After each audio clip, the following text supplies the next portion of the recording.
Bueno, en realidad cuando yo empecé en esto no había muchas referentes de mujeres científicas, pues las que, o sea, la mayoría de la ciencia que nos enseñaban en el instituto siempre los referentes eran hombres. Luego ya más en la carrera, pues bueno, empecé a conocer sobre Margarita Salas y su trabajo en biología molecular y la importancia que tenían, o investigadoras así en etología como Jane Goodall o personas así, pero mis referentes en realidad han sido siempre personas más cercanas, mis profesoras en la universidad, y ya cuando empecé en este mundo de la ciencia, pues compañeras con las que compartía el trabajo y veía cómo trabajaban y cómo iba siendo la evolución en sus carreras, porque iban por delante de mí.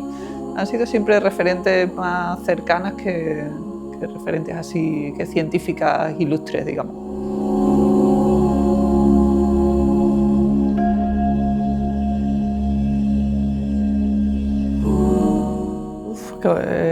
Complicado. Bueno, nosotros lo que hacemos es intentar entender cómo funciona,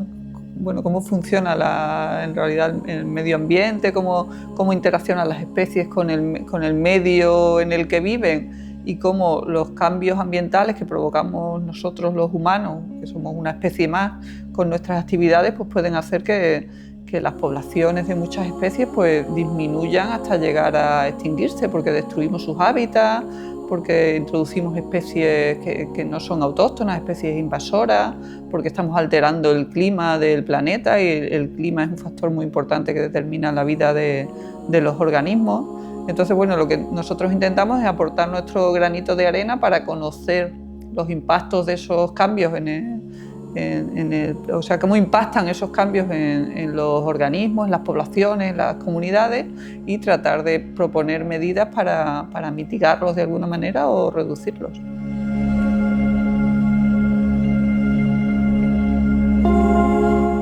Obviamente la biología, claro. Siempre me gustaron mucho las matemáticas, siempre estuve dudando entre estudiar biología o estudiar matemáticas. Al final me decidí por la biología, pero las matemáticas me gustan mucho. Y luego dentro de la biología pues me gusta mucho la ecología y la fisiología. Entender cómo funciona el cuerpo de los animales, o sea, cómo funcionan los mecanismos internos que hacen que favorecen el crecimiento, la supervivencia, la reproducción de los organismos.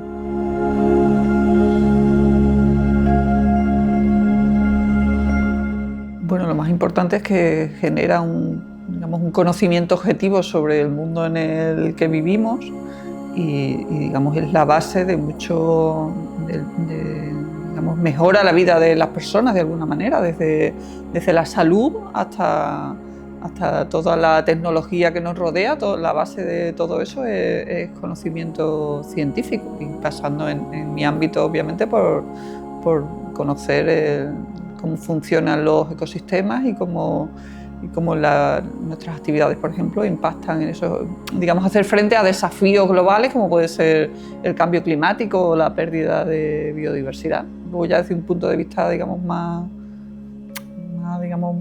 personal, pues la cultura científica fomenta también el pensamiento crítico, la creatividad, y también nos ayuda a ser como menos vulnerables frente a la desinformación o a los bulos que corren últimamente digamos, que circulan mucho en redes sociales y en los medios de comunicación.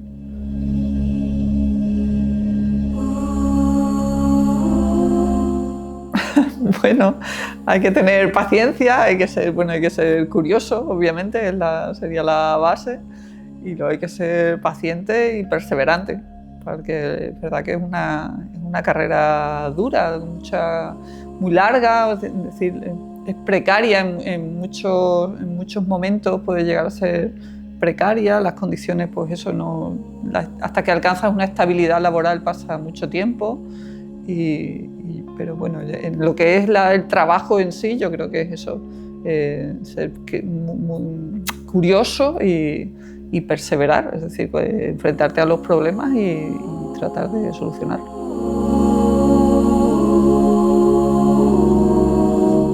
Pues me gusta mucho, en realidad, de todas las cosas que hago. Es un trabajo muy variado, tengo trabajo de campo, tengo trabajo de laboratorio, me ha permitido viajar también, que es una de mis, digamos, de mis aficiones. Y luego me gusta mucho también dar clases, me gusta mucho el contacto con los estudiantes y en los trabajos fin de grado, en las clases, en las asignaturas de la carrera. Me gusta mucho la parte investigadora, pero también la parte docente. Entonces se complementan muy bien.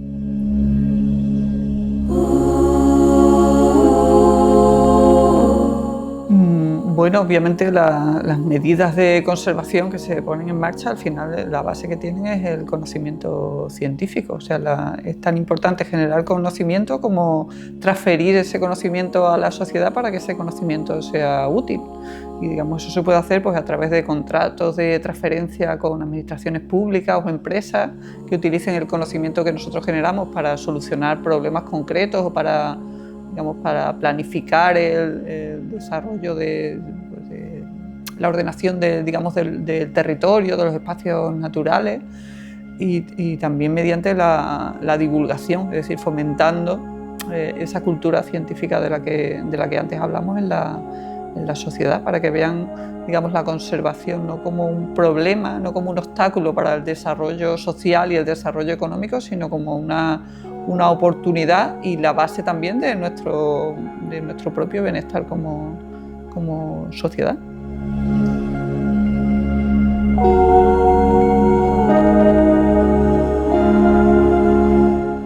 No creo que haya diferencias o sea, cualquier rama de la ciencia se le puede dar igual de bien a un niño que a una niña. No creo que tengamos diferencias que nuestra capacidad sea diferente a la de las niñas, sea diferente a lo de los chicos. Es más como una tradición que normalmente las mujeres, como nos hemos dedicado más a carreras así que relacionadas con el cuidado, como ciencias de la salud, por ejemplo, o también biología. En biología somos muchas mujeres trabajando y menos, por ejemplo, a las matemáticas o a la tecnología o la ingeniería, pero no creo que sea una cuestión de capacidad, es más de falta quizás de referentes o de no sé dónde está el problema. De hecho, estamos avanzando en ese sentido poco a poco, pero cada vez hay más mujeres trabajando en ramas de disciplinas que no han sido tradicionalmente femeninas.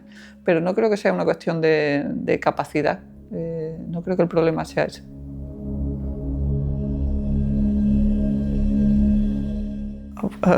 Pues la mía fue una vocación tardía. Yo siempre he sabido que quería estudiar una carrera de ciencias, que lo que me gustaba era la ciencia, desde que estaba en el colegio y en el instituto, pero nunca pensé que me dedicaría, que sería investigadora, como que mi profesión sería la de investigadora. Tampoco sabía muy bien qué era lo que quería ser, pero nunca, esa falta, digamos, de referentes, de no tener en mi entorno a nadie que se dedicara a la investigación, pues tampoco, no sé, era algo como que no conocía.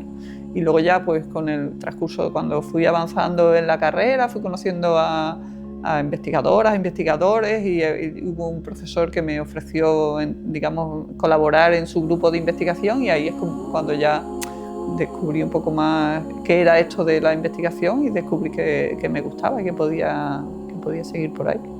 Y aquí estoy.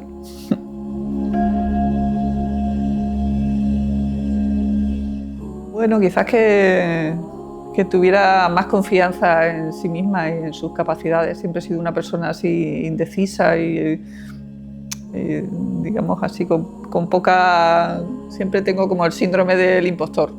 Y creo que bueno, le diría eso, que confiara más en sí misma, que tuviera más confianza.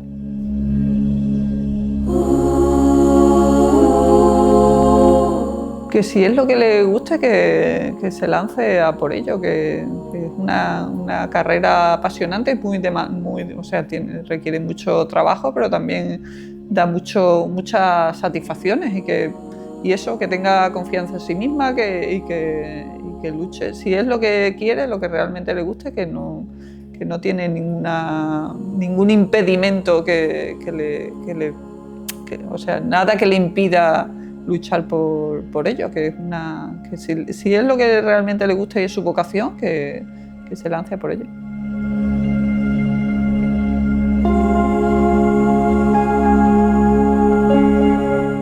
Pues que la apoyen, porque al final es verdad que muchas veces los padres, pues por ejemplo a niñas, a adolescentes que tienen buena nota, pues siempre les presionan como para estudiar carreras que en teoría tienen mucho prestigio, o, por ejemplo medicina. Si alguien tiene una nota alta en bachillerato, pues siempre los padres dicen: ¿cómo vas a estudiar biología? Estudia medicina. Y bueno, no tiene por qué. Lo importante yo creo que es que lo que haga le haga feliz y que disfrute haciéndolo, porque va a tener que dedicar muchas horas a formarse y para poder trabajar en lo que haga. Entonces que lo apoyen en la decisión que tomen y, hombre, obviamente le guíen para ir por el buen camino, pero que apoyen su vocación y no intenten, convencerlos de que hagan otra cosa que a priori tiene más salidas o más prestigio.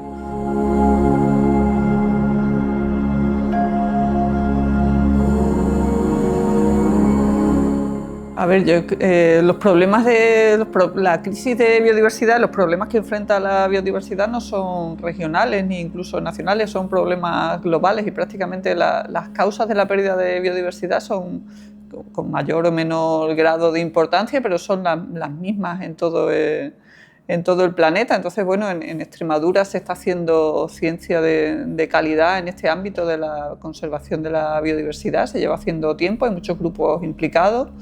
Y el plan complementario que ha coordinado Extremadura, pues bueno, lo que ha hecho es intentar crear una red de investigación e innovación que aporte, evidencia científica sobre los impactos que tienen determinadas actividades en la biodiversidad, como puede ser la intensificación de los usos del suelo, las especies invasoras o el cambio climático, y tratar de generar esa evidencia científica para que luego ese conocimiento se transfiera a la sociedad y sea utilizado en políticas públicas de mitigación de esos impactos y también de gestión adaptativa del territorio por ejemplo, para amortiguar los efectos del cambio climático, no solo en la biodiversidad, sino también el impacto que genera en nosotros, por ejemplo, con enfermedades emergentes, aparición de vectores que antes no estaban aquí y que cada vez son más abundantes y que transmiten enfermedades que antes no existían o eran residuales. Entonces, bueno, yo creo que la aportación del plan complementario es eso, generar conocimiento científico sobre esos impactos para tratar de que ese conocimiento sea aplicado luego a políticas públicas y también utilizado por las empresas para hacer un uso, es decir, para favorecer el desarrollo económico y social, pero haciendo un uso sostenible de los recursos naturales.